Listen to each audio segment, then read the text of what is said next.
You're listening to How We Got Here. I'm Christopher McClellan, and I'm joined by the universe's best, greatest co-host in the everywhere. In the everywhere. Wow.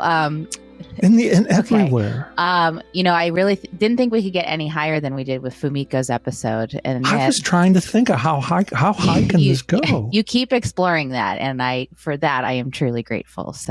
And humbled. So thank you. Next, it's Galaxy. I think it's going to be Galaxies. Next. I like the sound of that. Okay. Well, Chris, I recently found out that you are, just like me, officially carless. Yeah, my magic car. I have this, I don't know, just this way about me with cars is I drive them until they stop. It's a good strategy.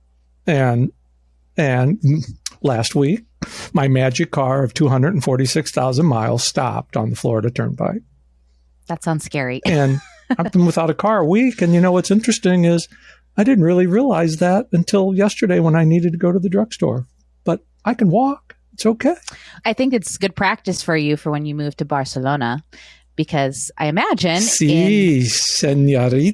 I've never been to Europe, but the impression I get is that it's very walkable compared to the U.S. So this is good practice for you. It's very walkable. Practice makes perfect. So never a dull. But being carless, it's okay. It is okay. It is actually. Yeah, I live just a 5-minute walk from 2 grocery stores and a number of other stores. So, I don't miss having a car as much as I thought I would. And this isn't really a very pleasurable time to get a car, to be quite honest. So I'm just putting it off and grateful to be sharing a car with my boyfriend. A little chilly and snowy in the Midwest, man. It is. It is, but I don't mind it. Yeah. I don't mind it. Although today is probably not a good day to be walking to the grocery store because it's icy too. In Florida, it got into the high 30s this week. Wow! And the iguanas were falling from the trees. I've always wanted to see that in person. Those poor iguanas.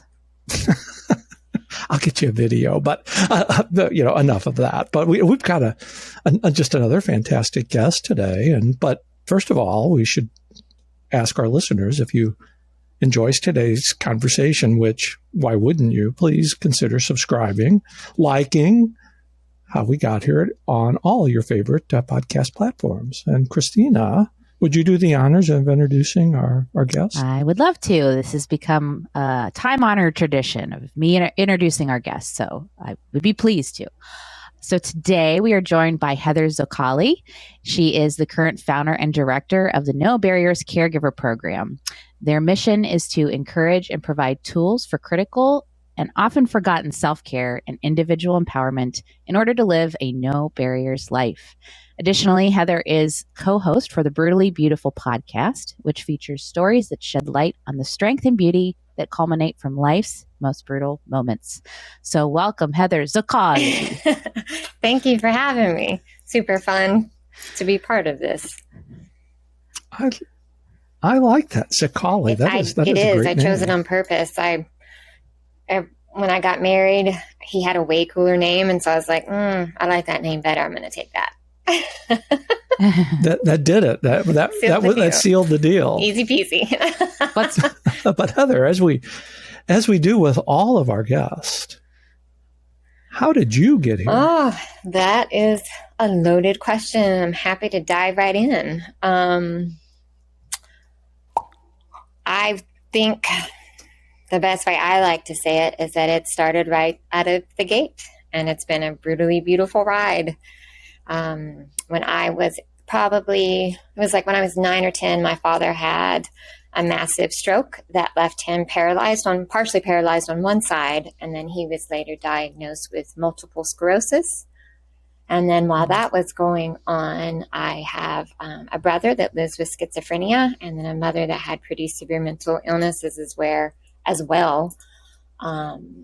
She lives with borderline personality and psychotic tendencies. And so I was, a youth caregiver at such a young age, but had no idea what that meant. I was just living, right? Taking care of my family and trying to escape to my little world. I thought I was the queen of Mars and owned Jupiter and had my own language and was super, to me, creative, probably to other people, a little bit odd, but that was kind of how my younger years were. And my parents lived, we lived in Asheville, North Carolina, which I'm in North Carolina now, getting ready to visit family. And then we moved to Nashville and then ended up in Bowling Green, Kentucky. And so kind of, Appalachia area, which colors your life and makes it interesting, and really got into nature and all kinds of stuff. And so when I left home, I wanted to get as far away as possible. So I chose Wyoming, Laramie, Wyoming. I'm not 100% sure why. It just spoke to my soul that they had an incredible theater dance program, and I wanted to go there and pursue that. And so got to experience another part of nature, completely, vastly different from how I grew up. 8,000 feet, snow, blizzard, cold, literally wind would knock a door off. And then, but beautiful in the summers and not many people. And it was cool to kind of discover that about myself and how much nature means to me, and how it's so visceral. And no matter what state I'm in my life, if I can go for a hike or on the beach or whatever, it's that's the best medicine to me. So partly how I got out here to West and all that was just my upbringing was obviously chaotic, which a lot of people's are. That's nothing new. That's not mine to own. But in school, I met a boy, got married, had a baby, got divorced, and then was single mom in it. And as I was doing that, I was in the school systems teaching, it's called creative movement, or it's brain compatible dance education, to get technical. And it's based on our first 8 movements of life that Anne Green Gilbert and Bonnie Brainbridge worked together to make these movements and this curriculum to bring into schools to help kids learn better. I know I don't do well sitting 8 hours in a chair. There's no way I can do that. I'm always, up and having to move. Or ask our kids to do that. So I'd go into a school and do the absolute opposite that the teachers were telling them to do. I'm like, get up, run, get together. You're going to jump on each other. Controlled, but I loved it. And it was amazing and so fun to go in schools and have kids learn math through movement or English through movement. And then be able to learn those social skills that are so vital for later in life. And then we moved to Colorado, had another little nugget. And then I got really sick with kind of a multitude of things. Just to sum that up so I don't take forever, I had melanoma cancer, cervical cancer. Then I had a bunch of other things that were going on that they just couldn't quite figure out. And then after being a detective with my doctors, we found out I live with Ehlers-Danlos syndrome. And so I found myself being cared for. So I had that youth caregiver, and then all of a sudden I found myself being cared for by my family. And that really was, you talk about how we got here. For me, that was this big aha moment to see how my family caring for me was taking its toll. You could see my kids, the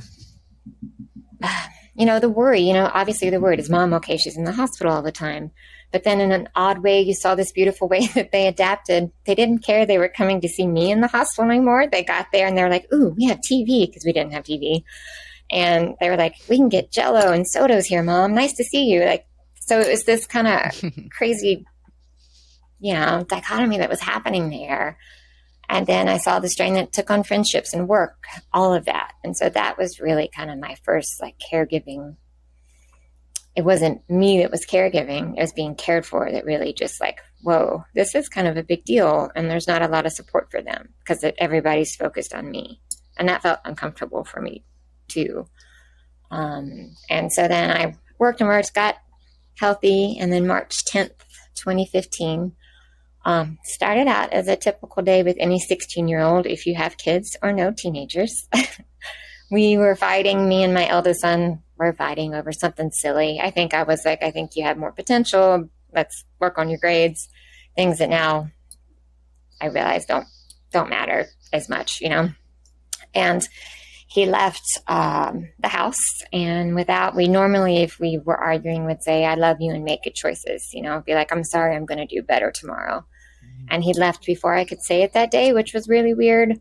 And I had had a horrible headache. So I laid down, and I remember hearing all of these sirens like 5 minutes later. And in my mind, I was like, gosh, I hope whoever that was, okay, that's a big deal. There's so many, like, that's a lot. And my phone wasn't charged, of course. And so then my husband comes screeching in the driveway, and he's like, why aren't you picking up your phone? And I was like, what's going on? And he said, Connor's been in an accident. And that hit me like, oh my God, those sirens I heard, that was my son. That's who that was. And so then you go into that mode of like, whoo, like, oh my God, okay, what did they say was going on? He's like, they won't tell me anything over the phone, call them. So I called, and she said, all I can say is it's a vehicle pedestrian accident, and he's in critical condition. Get here as soon as you can.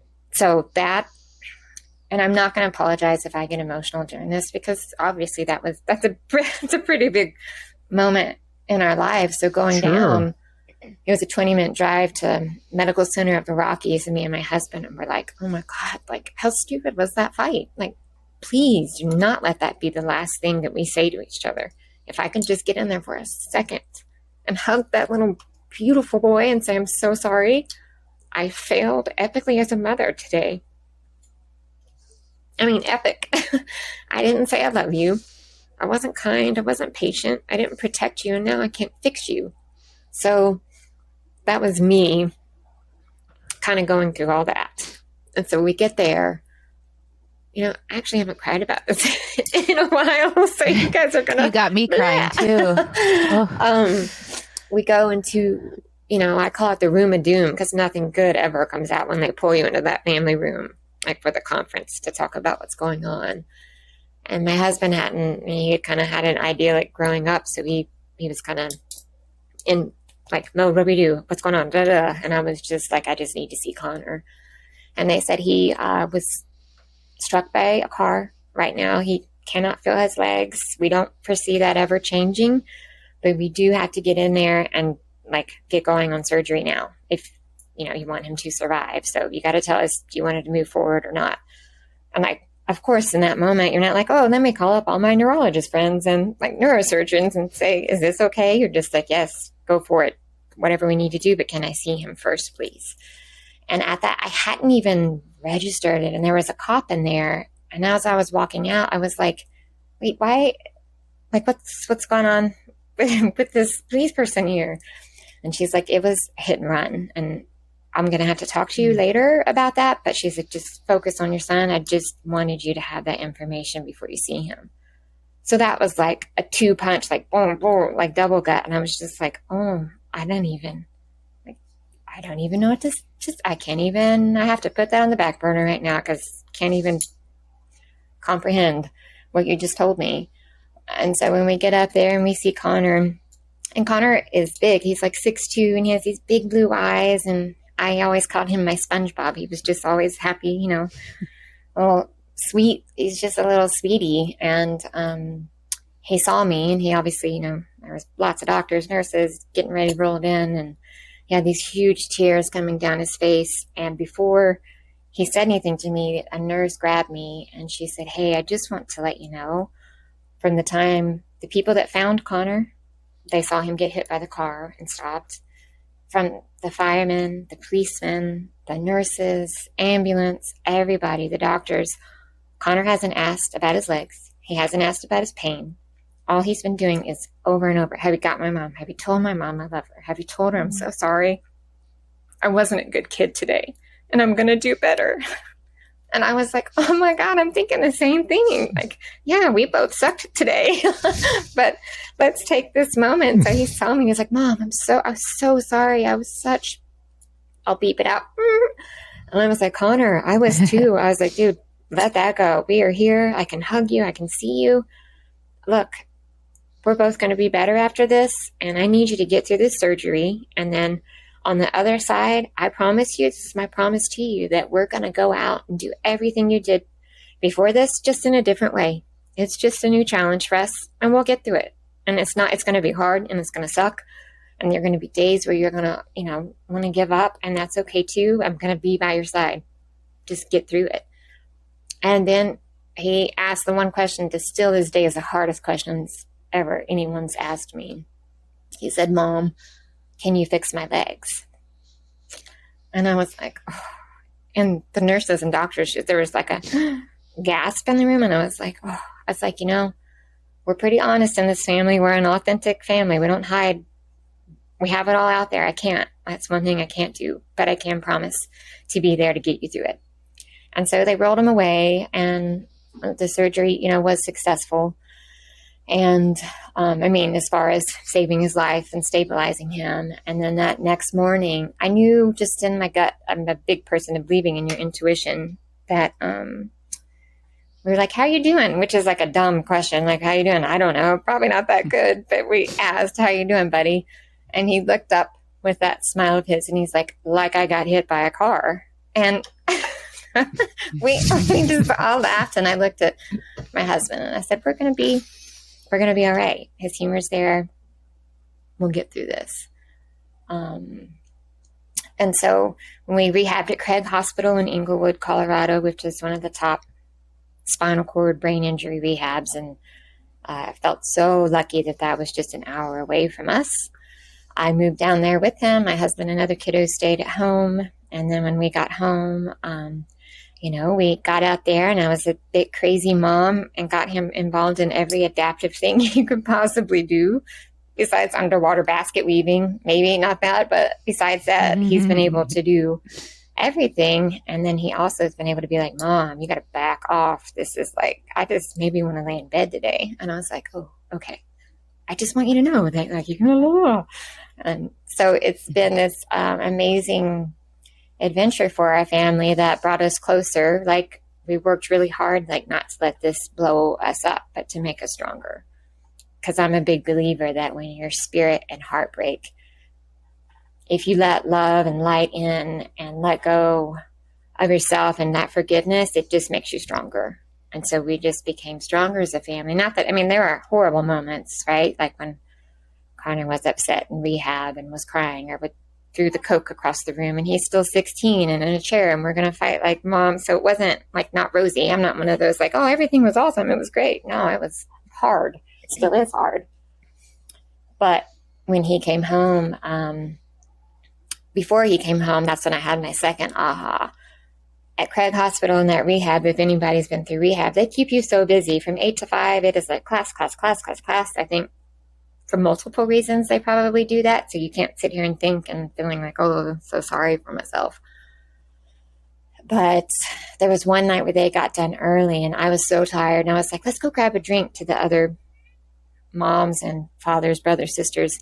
And they all looked at me and said, are we allowed to do that? And that, I was like, what? Whoa, yeah, that, yes, of course. Why wouldn't you think you would be allowed to take care of yourself? And so it dawned on me that caregivers don't give themselves permission to take care of themselves. They just don't. It's not in the forefront of their mind. And that's when I had an idea to start something for caregivers. And it took 2 years, and it took a lot of work on my end. Forgiveness is a big part of my story, from everything from my older brother surviving sexual abuse with him. We reconvened later, a year before Connor's accident, oddly, and I let him know that I forgave him and, moved on, and not like we were best buddies, didn't condone, didn't that, just forgave and able to let go so I can let good stuff in, not hold on to, ugh. And then he died a year later of a freak accident, which was a big telling moment for me. Like, man, if you can, what would have happened if I wasn't able to have that beautiful, crazy moment that you wouldn't think it would have given me? And so I knew I didn't want Connor to hang on to the bitterness and like go down that dark hole of like, why me? Why this? Life sucks. And I had to model it, and I had to model it for myself.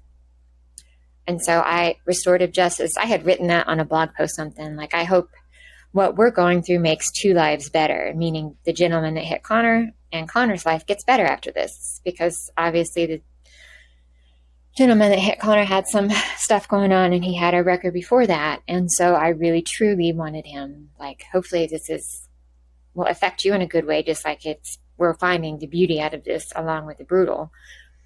And so working with restorative justice, if on your listeners who don't know, restorative justice is where you can get in touch with the person that's harmed your family or you in any way. They like to say victim, but I don't like that personally. I don't feel like a victim because I have a choice in how I'm going to handle the situation. So, and it took a year. Like, they are so detailed. They come to you. What room do you want? What color do you want? The chairs, right? It's to give your power back is what they're doing, right? What questions do you want? What snacks do you want? Where do you want the snacks? And it's like super detailed. And I think honestly too, to get yourself ready. And so that was another crazy moment the universe threw at me that I never would have expected, to find myself in the room with the gentleman that hit my beautiful baby and left, was there across from me. And I didn't know. I mean, being real, you had a support person, one of my good friends, Tamara. I'm like, what if I can't forgive him? And she's like, that's okay. You can't. And she's like, then you can't. Well, just leave. And I was like, okay. And I see him, and it was just this beautiful, release for me. And I was like, I just want you to know, I forgive you. I forgive you, but I want you to be better. Be better than that day you left my son on the side of the road. When you can walk and you can run and you can go to the bathroom with ease, think about being better. I'm going to be better because I was not at my best that day. So that's my promise to you. And I'd like you, if you could, to say you're at least going to try. Let's both be better. Because if we're both better than that from this, then our corner of the world is going to be better. And who knows what's going to happen from that. And we hugged at the end, which is so crazy, right? Like, who does that? Like, I didn't think I was going to be doing that. And he just cried, and he was like, I thought you were going to come in here and cuss me out. I'm like, oh, don't think that didn't cross my mind. But yeah, like it doesn't serve me to hold on to any anger or bitterness. So no, this is really kind of selfish. If you want me to be honest, I need this for me. And I hope it helps you too. And so then after that, I started the Arch Foundation, which was for caregivers, and we merged with No Barriers to start giving caregivers space. And then in 2020, like everybody else, everything had to pivot and change. And I hadn't been in touch with my family really for 15 years. They were toxic for me, and I made the choice, like, I want to live differently. If you want to live that way, that's cool. I just can't. And I went home, and my brother said, they're having a hard time. You just have to come home.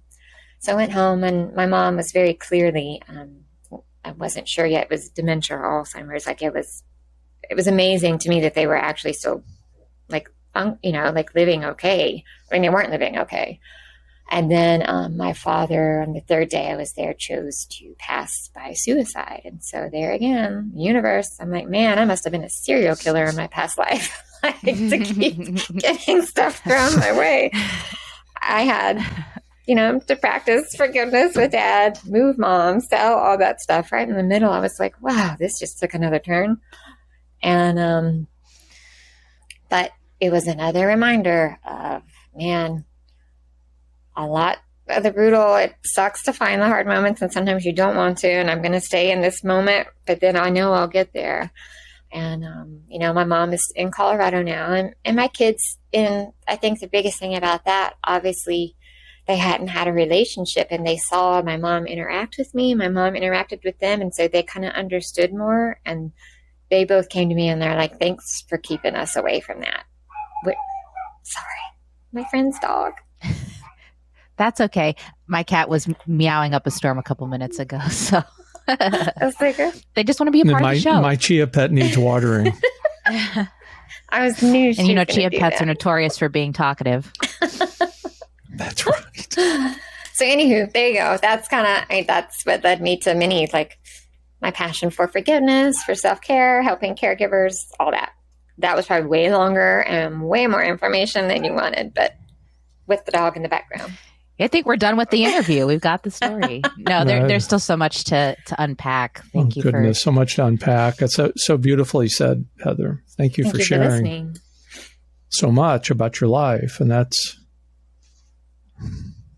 beautifully beautiful. Brutally beautiful. Thanks for listening, really, honestly. So caregiving has obviously been a through line in your life and your story. One thing that was, there's again so much to unpack here, but I think one thing that was sticky to me listening to you was when you said that when you were sick, it was hard for you to accept care. So can you tell us a little bit more about why that was?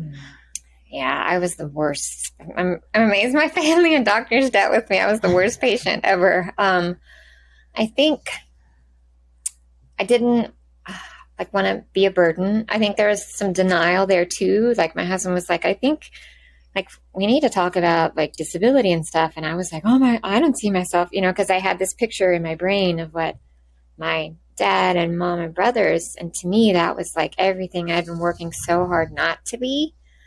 That was a big thing I had to, kind of in the No Barriers elements. That was a big summit I had to get over for myself to be like, you know what, Heather, you are sick and you need to own that. And that's not a bad thing. It's not, doesn't make you less than or that. It just kind of adds, as my husband would say, it just adds to the Heather that is the happening. He's like, it's always a happening with you.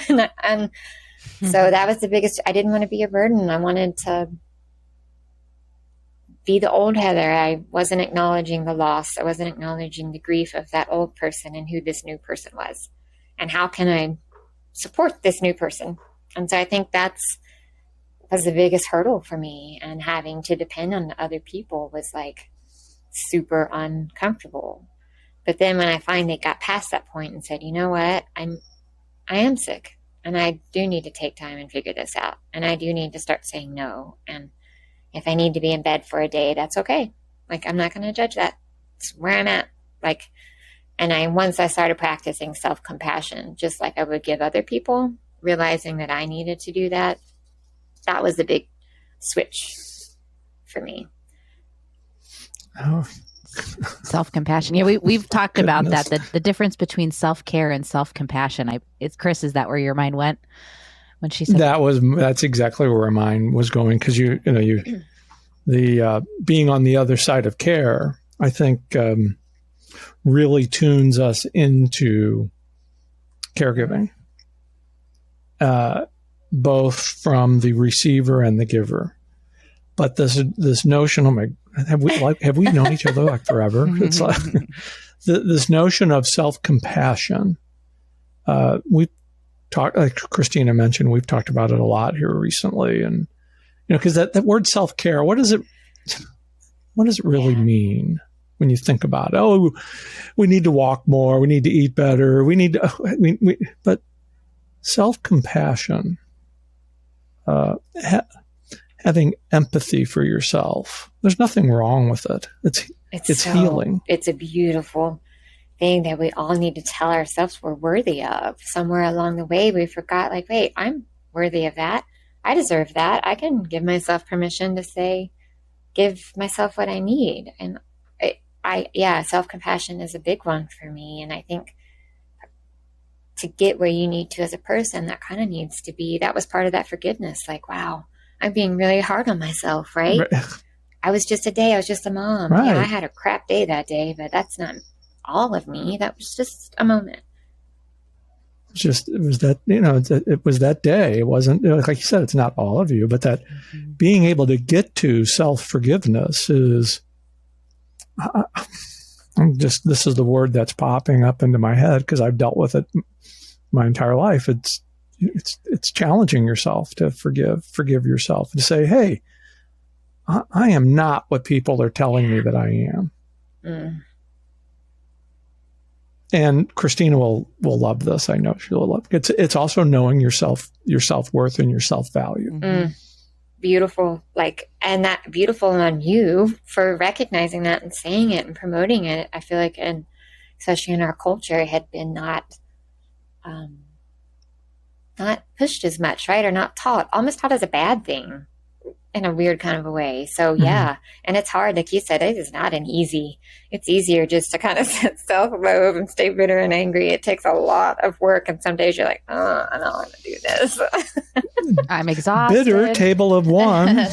Bitter table of one. Like, but yeah, I think forgiveness and self-compassion is where you have to start if you want to heal and grow. And for me, that's I've had to learn it over and over again. It's not like it's a one-time lesson. It's not a one and done. Ish. What's that recipe for one and done? I could put it in my water. Somebody invent that, please. Fix everything. Can there be an app for that? Because I want to invite more people to my table, but I can't do it if I'm so bitter. Totally. Geez. Yeah. I mean, it would seem like for everything you've been through, it's like, when is enough enough? You know, it just, you've been through so much, and given the circumstances, what a beautiful outcome. I mean, the person that we're seeing, the person that I've gotten to know over the past couple of months, you have such, this is so cliche, but you really do have such strength. It's like we were just saying, it takes so much work to choose the alternative, to choose to be not just happy, but like you said, to practice forgiveness, to be content. It would be much easier to just, be frustrated, be angry. Why me? Why me? Yeah, we have a question that we ask, like fears in a hat. It's like you put your fears and questions in a hat. And why me always, like 100% comes up at least twice. Why me?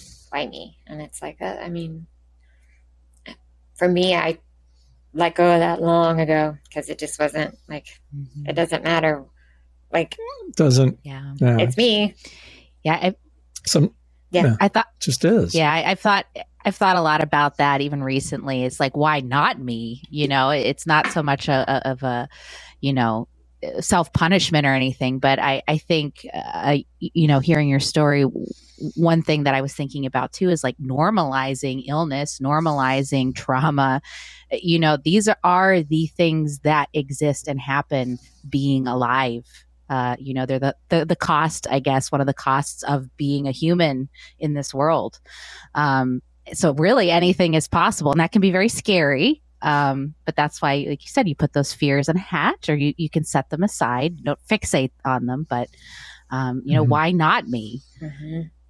Yeah, that's beautiful. I think like we all know to be human is to suffer, to have joy, to happiness, have all that. And my biggest thing that I think I've learned, and I hope I see that I've taught my kids, sometimes I'm like, oh my gosh, like, should I save up for college or therapy for you guys? I'm not sure which one, but I see them realizing that choice. Like, yes, this happened to me. Like, the trial was horrible and the outcome was not good. Like, we'll just leave it that way. The guy got like 60 days and served 30, and Connor was like, admittedly, here's a 16-year-old kid whose life was blown up, and the judge was like, it wasn't really an accident, just happened. And we were all like, whoa. And he looked at me and I was like, we're going to walk and roll out of this before like let's just leave. And he looked at me and I was like, look, that is what happened. Now it's up to you. How are you going to choose to respond to this? This is your choice. You can let it own you. You can let that be your narrative, or you can choose your own narrative. And that is right now. And it sucks. I'm not going to lie. And this is going to be hard. And he's like, you're right. And so then we went on a vacation. He's like, I just want to get out of town. So we went on this great vacation, and he just was owning it. And we were in the desert, and he's like, I'm going to choose to not let that be my narrative. So choice is a powerful thing that we have that I think we forget. Yeah. Choices and kind of just living in the moment. I think I have this correct, but living in the past is stress. Predicting the future is anxiety. Living in the moment is, I don't want to say peace and comfort, because that's really not it. Living in the day is the reality. Absolutely. And it's life, right? Like, you have to, just like you feel like you're meditating and you hear the dog barking, and you're like, I'm not going to block out the dog. I'll just let the dog in. Okay, that was part of it. That's my now. Like, that was now. So where are you going to choose to be? And so that's beautiful. I love that. Yeah. It's hard, and we're not always perfect at it because, again, we're human. We're not always perfect. Yeah. But I think being aware of it helps. And that's why I think it's so much, well, I could use the word so much fun in having these conversations, is because they're real life and people connect to real life stories and how we deal with it. Vulnerability, right? We don't, I feel like we're starting to, like, we're getting it out there, but being vulnerable to me is like a superpower. Like, being vulnerable is strong, you know, like that is, I am okay to show vulnerability is strength. Yeah. I'm okay to show you me. That's right. And it's okay if you don't like all of it. You don't have to accept it. I'm going to show you, and I'm okay with that. So instead of saying, I'm going to show you how strong I am, I'm going to say, I'm going to show you how vulnerable I am. This is me. I'm going to cry right now. I'm going to tell you. And especially around the suicide, like that is still, people are like, ooh, you know, you get looks like, oh, and I'm just like, we need to talk about that, right? Especially after this world we're in that's happening right now. Like, it's good to put stuff on the table. I'm a big one about that. As uncomfortable and weird as it might feel, much better. I'm wondering if I can hog the microphone one more time here, Christina. So, go for it. I'm wondering what the word leadership means to you. That one is always a tricky one. I think, I mean, like, you know, when you take those tests and all that, I'm an authentic leader. It's like you have what you have. You know, it's me. Yeah. But leadership to me is, I think, first, knowing yourself, knowing your strengths and your weaknesses, being willing to, when you know your strengths and weaknesses, if I know that it is a weakness of mine, surround myself with people that are much better than me, that I can learn, that I can be like, oh, I'm going to learn a lot from you. I might be intimidating and feel like, oh my God, I don't want to open my mouth right now because I feel like I'm learning a lot from you. But know yourself, know your weaknesses and strengths. Surround yourself with people that are better than you, that will help you lead up, and then you can have people under you lead up, and then give people empowerment and autonomy to create and make mistakes, but also open communication. I mean, for me, like, I feel like that builds trust, right? Trust is a big thing with leadership. Can I trust you? What does that mean to trust? And to me, it means I see you modeling it. You're not perfect. I see you owning it when it doesn't go wrong. I see you praising someone for when they did do something and giving them the credit. Like, hey, that was a great idea, and thank you for making me look good there. Appreciate that. So I don't know if that answers the question, but I guess when you said that, that's what popped in my head is knowing yourself, and then knowing those around you and helping them be the best that they can be. You know, I'm not at all, I love having people that push me and are better that I can learn from, no matter where they are on what we call the rope team. Like, and being able to lead, like, sit back and let someone else, like, I'm going to sit back and let you lead, because I'm going to choose to learn right at this moment, because I don't know it all. Couldn't have said it better myself. I love that definition. Very good. So getting back to Connor, what does life look like for him now? And what does care look like for him? You know, just like life, it's evolved. It's not as much day to day. He's 23, which is crazy. I can't believe like that much time has passed already. I'm like, whoa, that can't be right. He moved out for like 2 years ago, and then he's back in during the pandemic. And just like everybody, you know, I was hard for him, really hard. And he kind of hit a pretty dark space for a while. And I knew it was going to come, and I knew we were going to have to let him get there. And I was going to have to not step in and rescue. I was going to have to let him fall. As hard as that is, it's just like, oh, this is going to be tough for me. I know it's tough for you, but I have to let you just kind of fall on your face right now. And when I did that, he asked for help. He's like, I need help. I need to move back in. I thought I was ready. I'm not. I don't even think I've really accepted that I'm disabled. And I'm not sure how to go about that yet. And I said, thank you. Thank you for telling me. Yep. What can we do? How can I help? You tell me, like, what do you think you need? And so he moved back in, and we got therapy, and we're in Colorado. So we have some other ways to deal with therapy. Like there's ketamine therapy, and you can have therapy through, I'm going to say the wrong name. It's mushrooms basically, but it's like these guided. Psilocybin. Yeah. And so we have that we have available, and then getting him hooked up again with some of his mentors that he had really helped, because it's not mom saying like, oh, get there, go. He's just like, oh, like, hush, mom. Like, I don't want to hear that from you.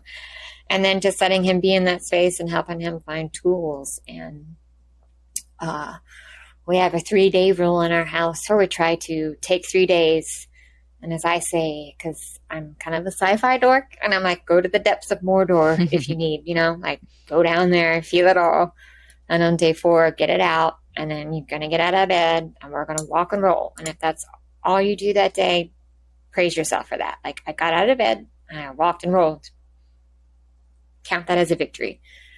And he's working right now. He's working at Lowe's, but he started this blog. It's kind of gone off, but he's coming back to it. And no, Connor is a T12 paraplegic, and these are his words, and this is how he wants to express it. And so when I say this, it's not intended to offend anybody. These are his words.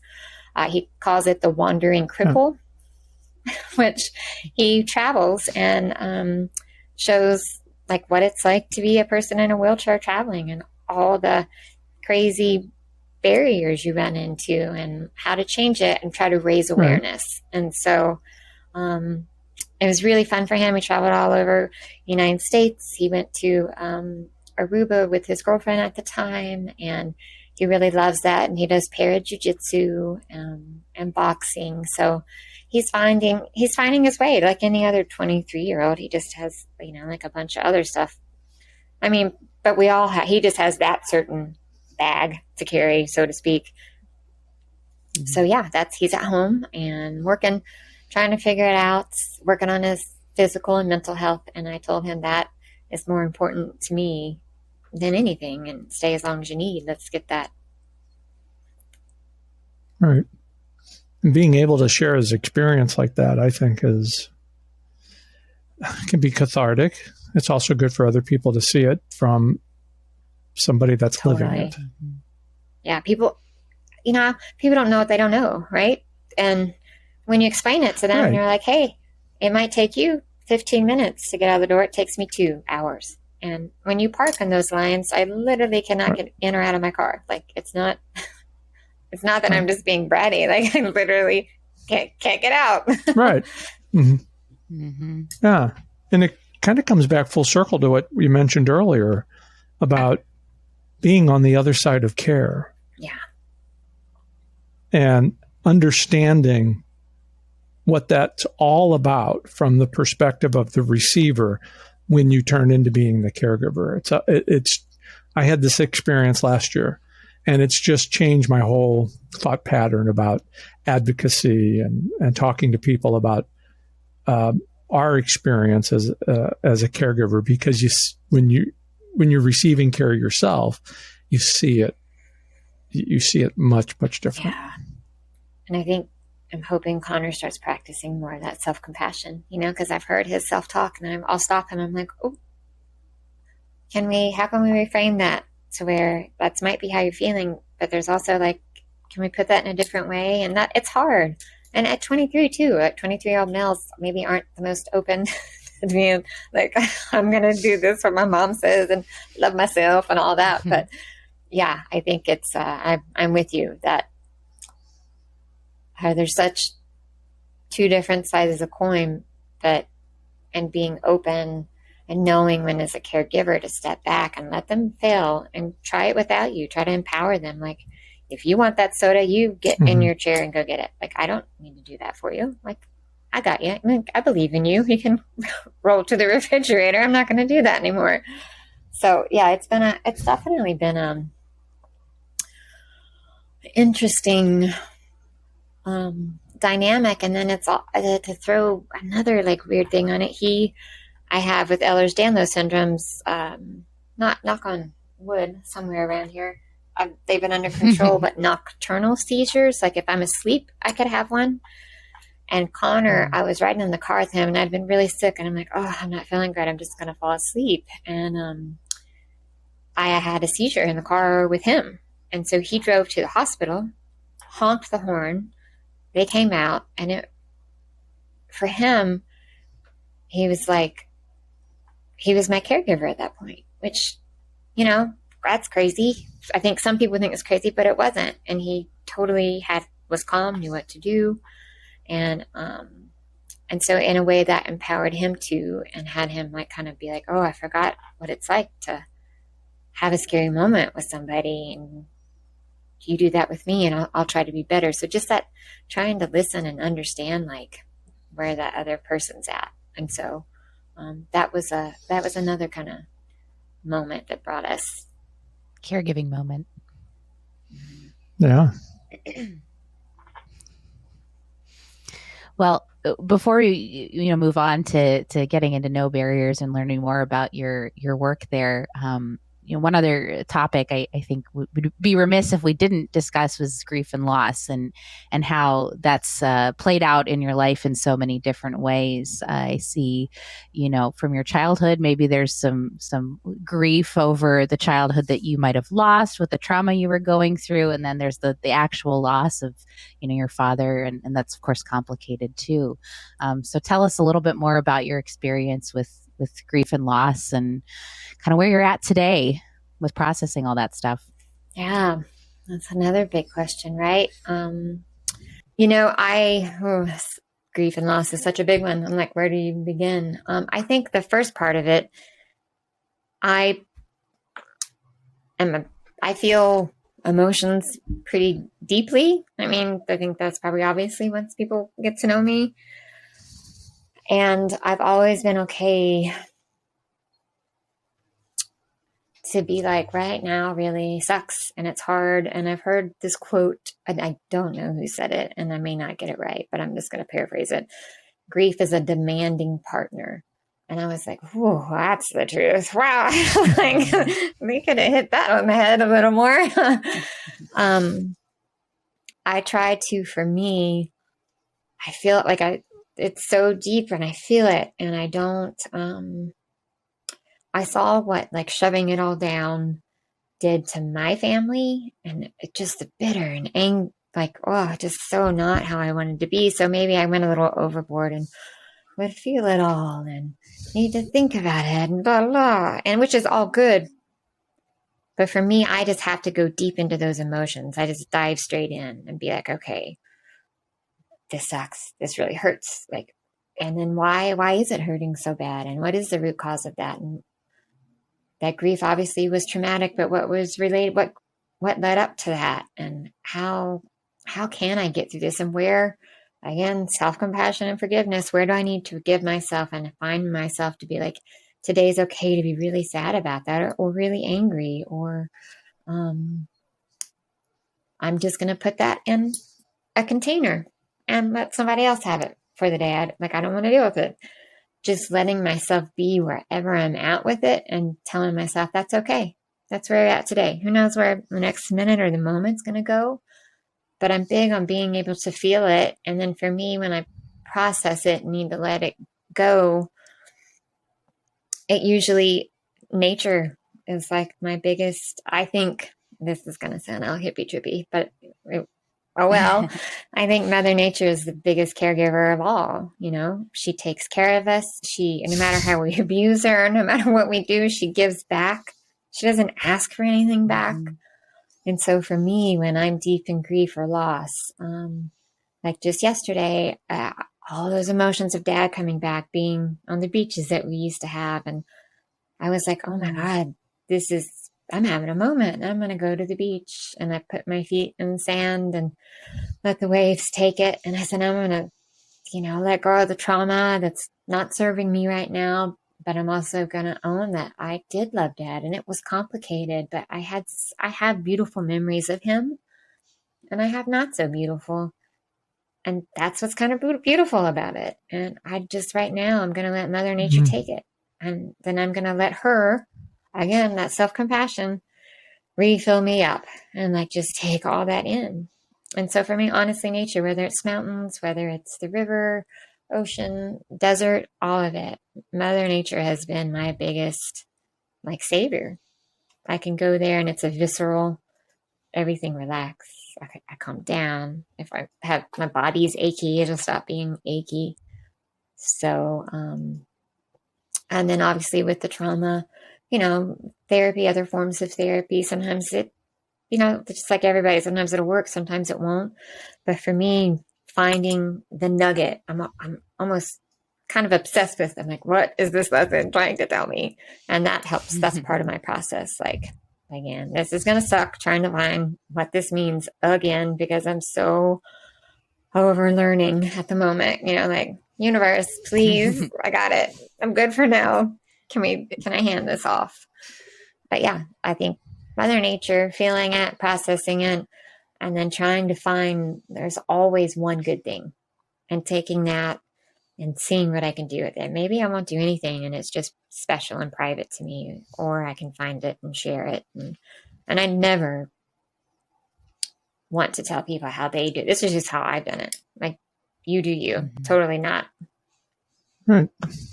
I don't know if that answered that. I feel like I went on a little ramble there, but no, it was good.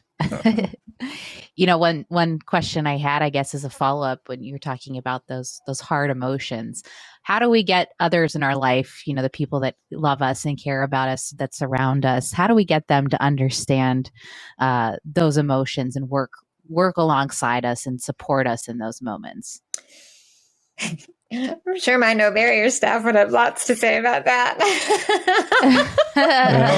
Well, maybe that's a good transition. Also, I can tee you up for the No Barriers transition, which is like nature and how important it is to you. And clearly it's it's an integral part of the No Barriers program. So let's just jump ahead there and I'll let you talk. Yeah. Well, I mean, I think,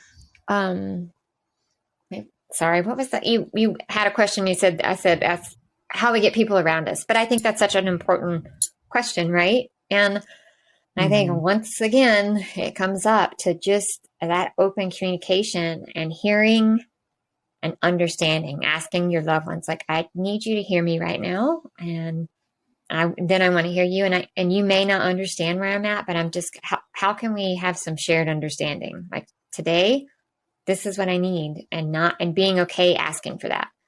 Today, I am just in a cranky mood and I know I need to go work out, but I don't have time. And thank you for letting me just be cranky right now, because this is where I'm at. Or, oh my God, I was driving, just had a flashback about Dad. Like, I don't need you to fix it. I don't need you to do anything. I just need you to be here. And if you just listen, oh my God, that's one of the most beautiful gifts you can give to anybody. Don't fix it. Don't give me more advice, more like hotlines, like to call, like, I just wanted you to listen, and I'll listen to you. So for me and the people around me, and man, our caregivers, like the worst at that. They're like, this is your resource. Blah, blah, blah, blah. It's like, they just wanted you to listen. It's a beautiful, hard, magical thing to just listen. So for me, that's what.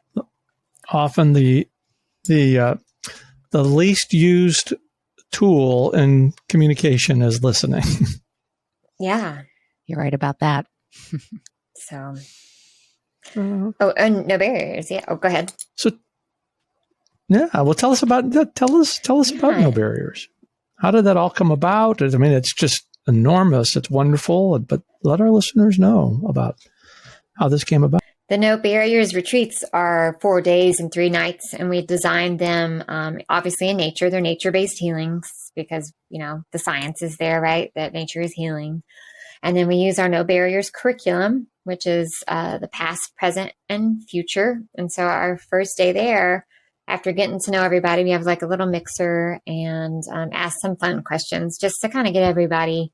Because if caregivers like coming there, there's a lot of anxiety. Maybe they have never left their loved one. There's so much, they've done so much to get there. So just honor that, man, you made it here. You should be super proud of yourself. And going back to self-compassion, I'll always do that.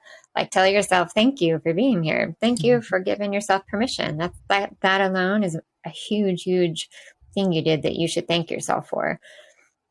And then we go into like forgiveness ceremony, and I start with mine and why I feel forgiveness and self-compassion is so important. And everything is challenged by choice. You can do it or not do it. There's ways to do it anonymously. And, but so far in every retreat you've had, I've only had one person that hasn't gotten up and said, mostly it's self-forgiveness, right? It starts with that. It's rarely like, they're like, I didn't even realize that I felt that way. And that like, it's a powerful, beautiful moment, and it bonds everybody because you've just shared your soul, that vulnerability. So for me, it's like creating that bond right away, and knowing that like we're all in the same boat. Our journeys are different. It's for any type of caregiver, and their journeys are all different, right? None of our journeys are the same.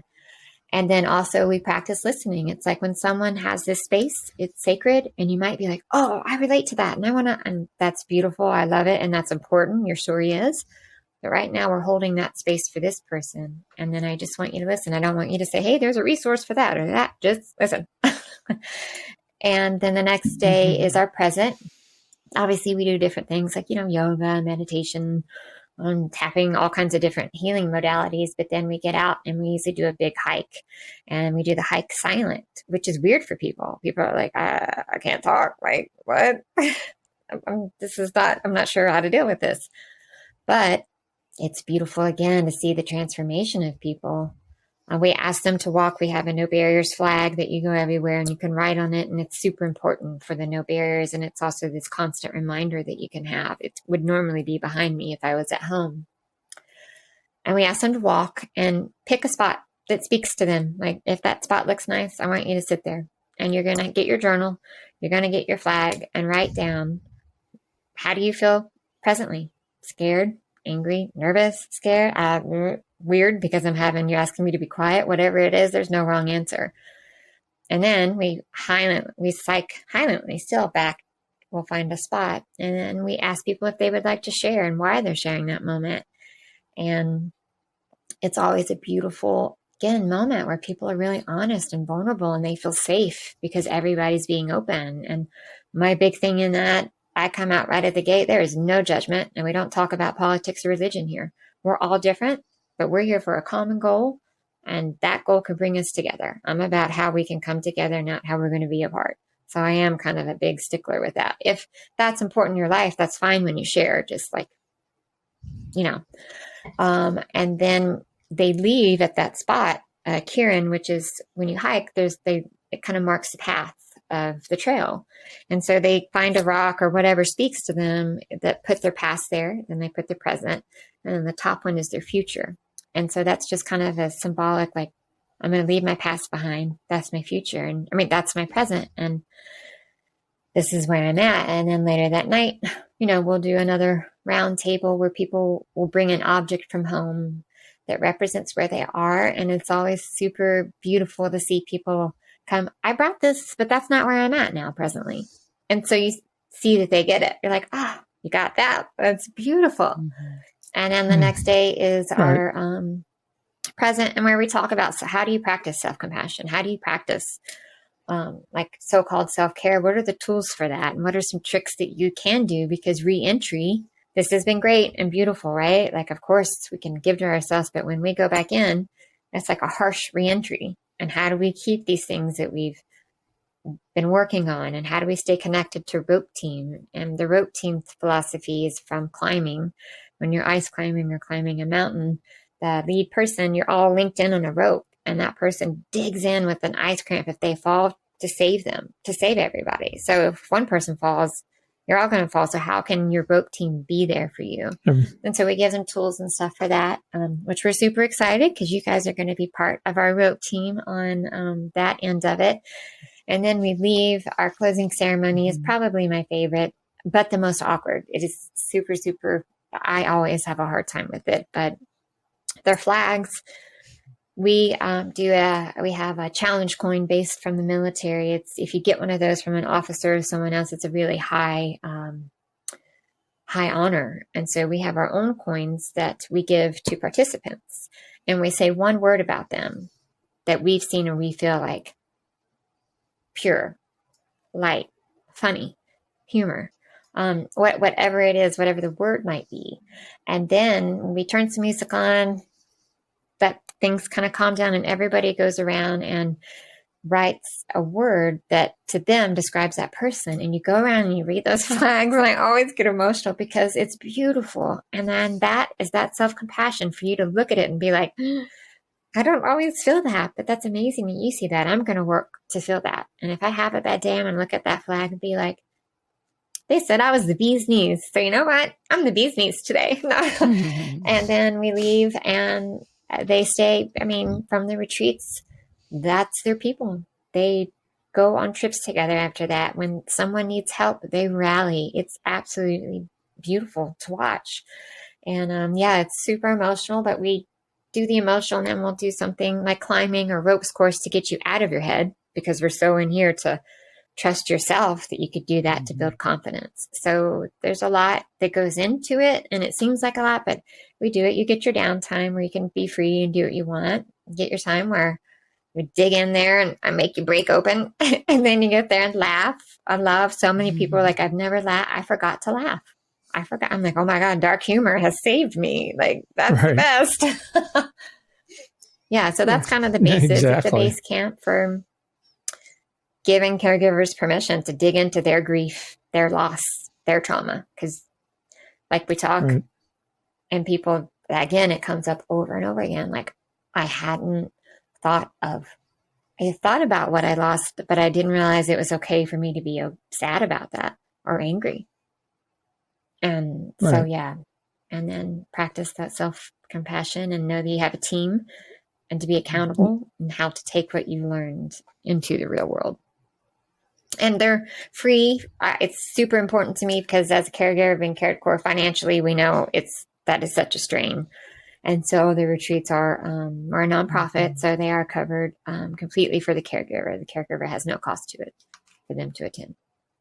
That is so awesome and so needed. And you mentioned earlier about leaving politics and religion at the door, which is obviously, which is good. But don't you find, though, when caregivers share their stories, we get to know each other, and we find out that, we're really not all that much different. We just want to love and care for the person that's entrusted in our care, because I haven't found any other social issue that has no boundaries like caregiving. It impacts, there's no economic boundaries, there's no orientation boundaries, there's no gender boundaries. Sure, culture, there's some differences in culture and how it's approached, but really the bottom line is we all just want to care for the person that is entrusted with our care with as much love and care as we can, and as little 100%. drama. I'm like, we're all human, first of all. Like, I think sometimes we forget that. And then I'm not the biggest, I'm not a huge fan of labels. It's like, you're a human, I'm a human. I'm going to show you me and show me you, and let's see what we can do together. And yeah, we're going through this. There's a lot of us. There's like way more now, we know, than 53 million after COVID. And so we shouldn't be alone. We shouldn't feel like, oh, well, they did this or that. No, we're just human. And that's the beauty of it. And yeah, I'm with you. It's a complete bipartisan, doesn't matter who, what, when, where. It's going to happen to someone in your realm at some point. So I think getting that awareness out there is so important, because people, again, are like, oh, I'd never thought about a caregiver. At first, when I started it, I had some friends who were like, what do you mean you're going to support caregivers? What is that even? Like, it was a hard, I was like, oh, come live a day in my life. What is that? Yeah. I'll show you what it means. But I agree. It's just like, we're there to heal and show each other, like, just our humanness, and be okay with that and connect. It's okay to connect, even if that connection is scary and you'll get hurt. No, it's life. Well, you're taking the scariness away Oh, from it with no, all the thank great you. work that you're doing. I'm trying, right? That's all I can do is just keep trying. And you guys too. Thank you for everything you're doing. Thanks. So when is the No Barriers retreat this year, and how can people get signed up if they're interested? So we open up retreats on February 18th with that applications at our... That's my birthday. That's my birthday. Is it Magical really? day. I'm 65. Can you imagine? Wow, congratulations. Mine's February 16th. Well, so we're like in the Aquarius Pisces. We're on that Aquarius Pisces cusp there. So, and then they'll stay open. Typically, we have them open for a month till March 18th. It'll be at the No Barriers website, which is www.nobarriersusa.org. And I think we have 6 retreats coming up this year. I don't have the dates in front of me, which I'm sure No Barriers is going to be super stoked about. But they'll be able to find that information out when we open up on the 16th. And you can apply or you can have someone nominate. We have both ways to do that. And that's how we go about it. Last year, we cut it off at a month because at a month we had 1,400 applications for maybe close to 100 spots. And that was like, okay, this is because that's the need is there. It's huge, because I think it's different. You're not going to learn, you are, but in a different spin. You're not going to learn how to take care of your caregiver. You're learning how to take care of yourself because then you become a better caregiver. Right. And there's just not a lot of that out there, which, we need more of. And so, yeah, that's kind of the gist of the No Barriers, but they'll be open for a month. And then they'll find out pretty quickly. I don't have the exact dates, but by March, April, by mid-April, we'll have picked our people to attend. And they'll be in Colorado, Maine. I feel like I'm missing one other place. We're trying to really do our home base in Colorado since we have such a great campus this year, and it'll be done.